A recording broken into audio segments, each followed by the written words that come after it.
Their Majesties require the presence of Ulfgeirr Ragnarrson. And voice, by the greatness of Ulfgeirr, he comes to make his voice. Head of Ragnarrson, handsome hero, companion mark, combatant god. Hammer swings, iron sings, taming fire, shape desire. Generous, courteous, lifting others to achieve. Warrior wielding knowledge. His brow awaiting leave.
I've said everything I need to. You know I love you.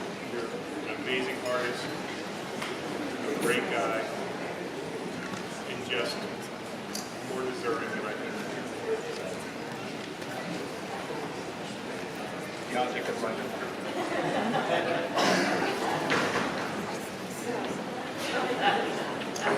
I believe you have some business that needs to be taken care of.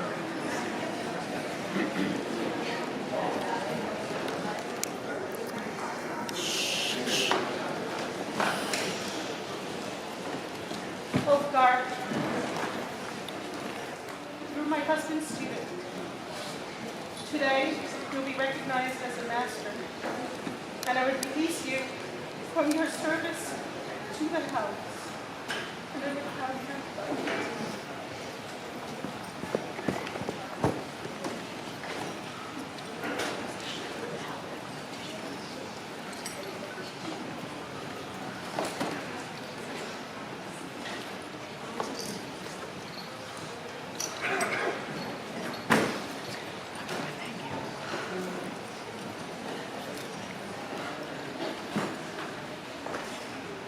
When the time comes, you shall have this to your apprentice.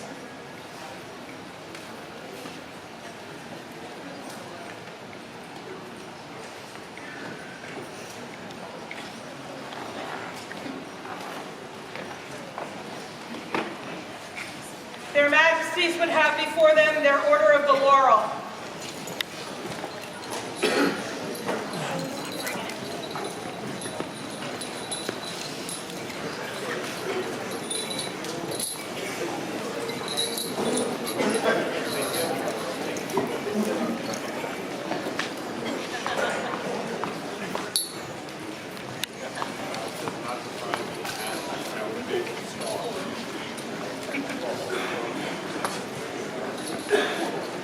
Is there a member of the Order of Chivalry who will speak for this candidate? Your Majesty,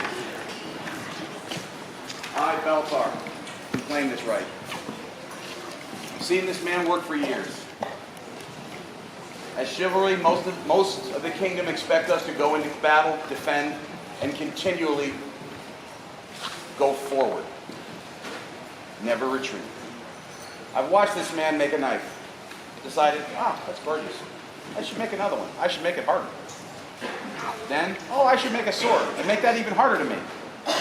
Then, maybe I'll make the metal to make the sword. Your Majesty, this man always goes forward, always perfecting his craft, never stopping, never backing down. Your Majesty, this man is my peer. Is there a member of the Order of the Pelican who will speak for this candidate? Your Majesties, I am honored to do this. Words are going to be hard. Ulfgeirr, you gave your skills to this kingdom. You served this kingdom by making regalia and repairing our time-honored regalia so that we might be able to carry our histories forward. You have served this kingdom with all of your heart. Your Majesties, I commend him to you as a character.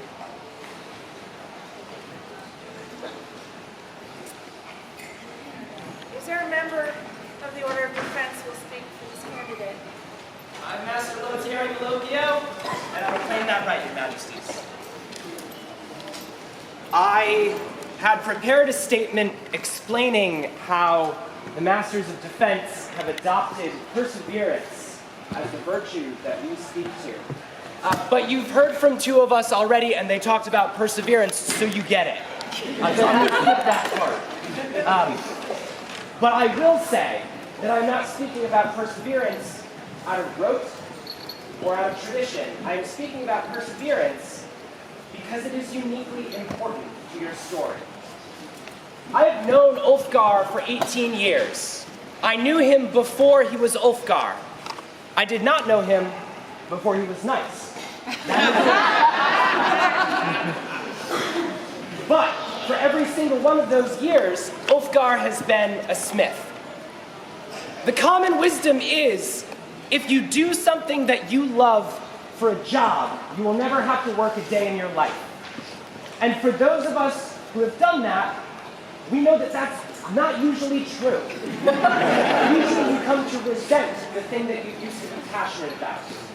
But that is not true of Ulfgeirr.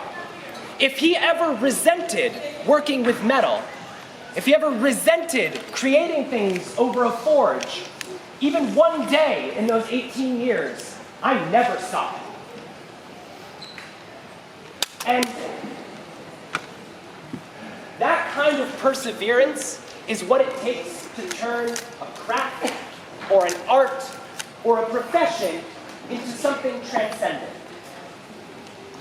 It is the curse of the artist to journey eternally toward perfection, but to never arrive. Now, I'm sorry that that is your curse as well.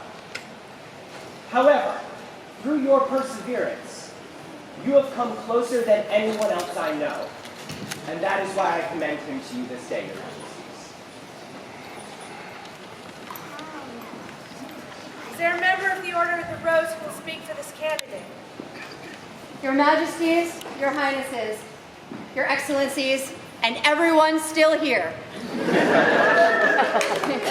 I am Duchess Caoilfhionn Phelin, companion of the Order of the Rose, and I have things to say. I have things that I wrote down, and I don't like them. I remember when Ulfgeirr first entered my sphere. He was young, carefree.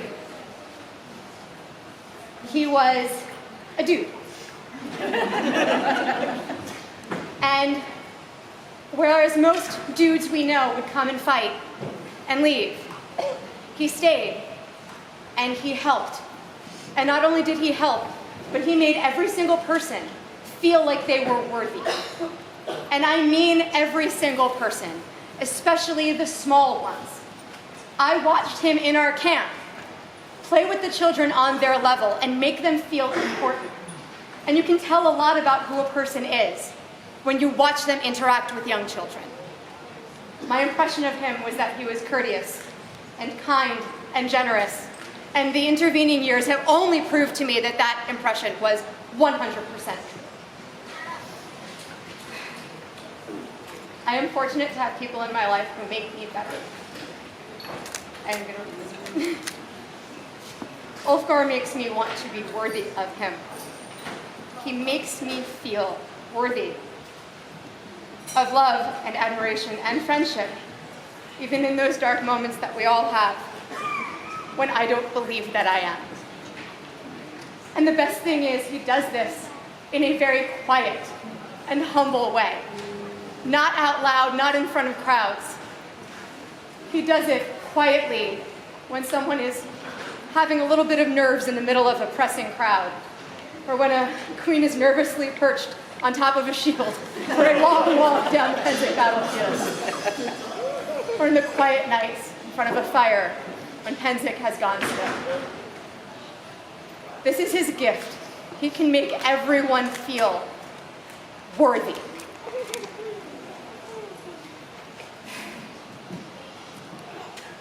He creates amazing things. We know that. That's why he's here. One of the things I want to talk about is not these amazing works of incredible art. Although he is no king, he is a ring giver, literally. He makes them. He wears them specifically to give them as a personal token, to look the person in the eye as he does so. And the way he does it, he wills you to know he is giving you a piece of himself every time. It is truly personal. Your Majesties, I have been lucky to find people who inspire me in many ways. No one has inspired me to want to be better as a person than Ulfgeirr. He is absolutely my hero. Is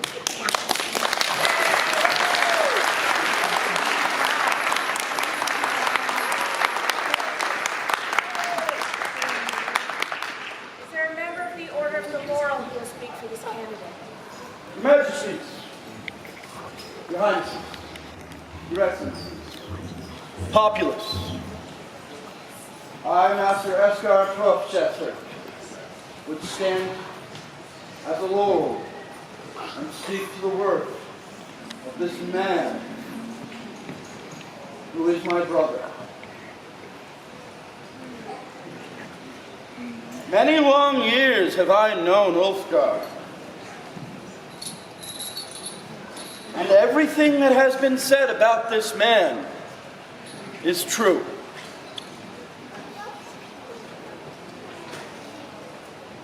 But this man creates beauty. This man crafts our Middle Ages. This man digs from the ground the rocks, places them into the fire, much as his own journey was placed in the fire. The impurity cooked out, the iron and steel blended to make a perfect edge, a perfect pattern. As this man crafts blade and band, jewel and tool, the tools, the things he makes, crafts him. Long have I watched you. Long have I had the pleasure of seeing you grow. Long have I considered you a peer. And your Majesties, today it is my honor to witness this and commend him to you as my brother and as a peer.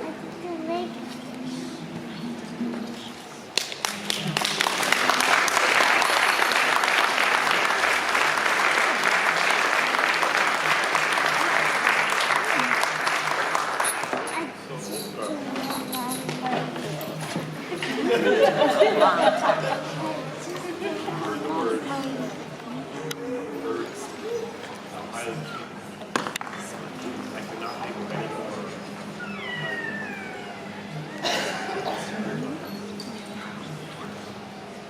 Is there a medallion? Coat, excuse me. Coat.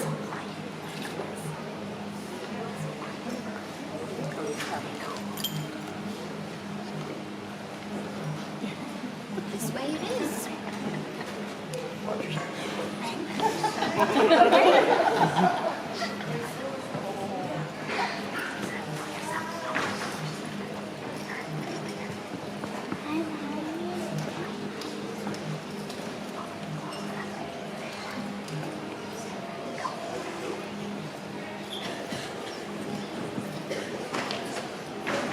Is there a cap?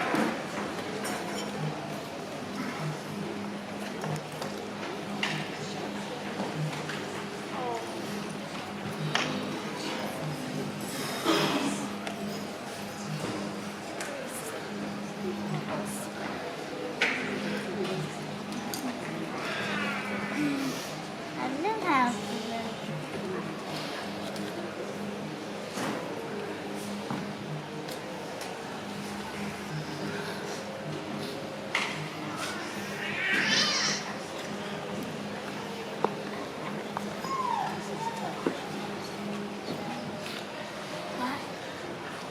Is there a medallion?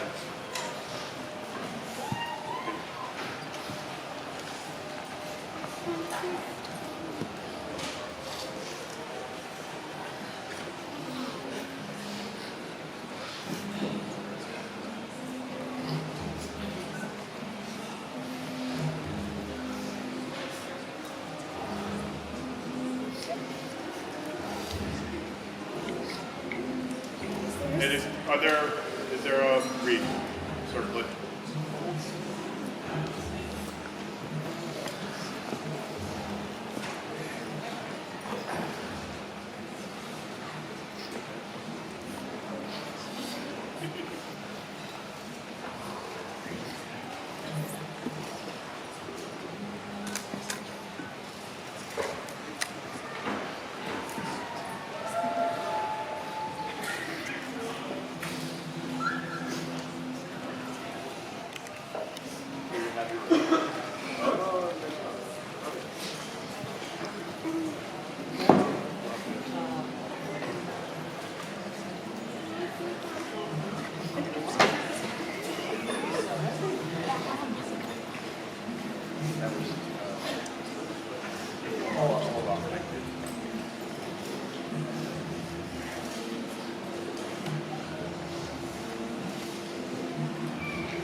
Dear, we hear your words and we know that they're true.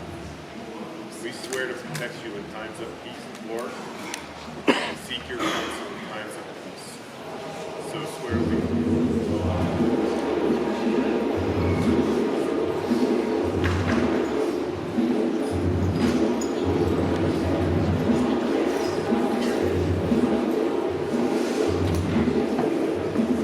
Now, it came in the month before the winter's end. The king and queen, Willem and Vienna, called forth a thing in the barony of Sedamore Swamp. The realm began to grieve, and the people were called forth. They were called forth for a man named Ulfgeirr Ragnarrson, known as the Nice. He had proved himself a great smith whose blades could cut a single feather from a diving hawk, and whose armor and arm rings flashed as the sun. They called forth artists of renown, and before them placed a ring of leaves on his head. But more, they had a stone made